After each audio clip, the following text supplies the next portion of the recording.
one of the key prefaces we have, and one of the reasons why we wanted to have you join us is leadership, because all those other pieces are operational pieces of making things work. But it's really about it's about setting the tone. It's about focusing direction. It's about understanding that it's not a one leader world anymore. It has to be a shared leadership approach.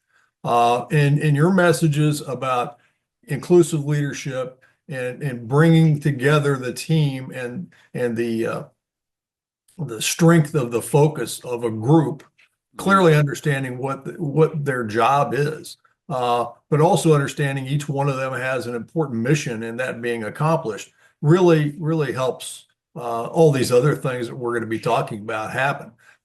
If we don't have all the players understanding what it is that we're working towards and actually being contributing members to that, both up and down through teacher-based teams to building level teams to district level teams, up and down that ladder, it really isn't going to be a successful initiative.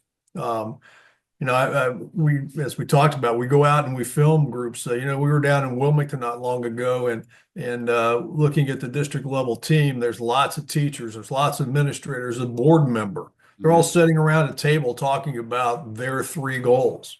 What is their work? How are they progressing? It's that monitoring. It's that fidelity to the mission.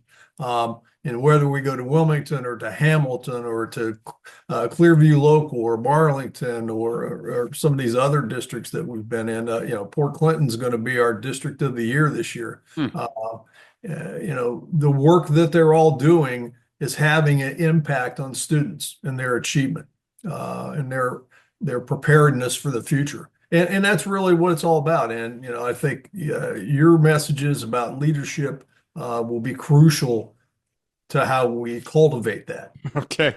All right. The last no part, pressure. No pressure at all. Well, that, the thing that I really, and I've always kind of known this, but it's really been hammered home to me that I know that people, and I always differentiate between the notion of an administrator and a leader. They're not the same thing necessarily, right? Because we have some teachers who are incredible leaders. And if I'm being honest, we have some administrators who aren't so good at that. And there's sometimes a focus like, all your stuff, right? Like, hey, I know all the stuff. I've read all the books. I know the ins and outs of this, but it doesn't really matter if you can't get people to kind of see themselves in that vision, create it together. And that's something that's really important to me, is that how do you actually really kind of influence people to move forward in a positive way?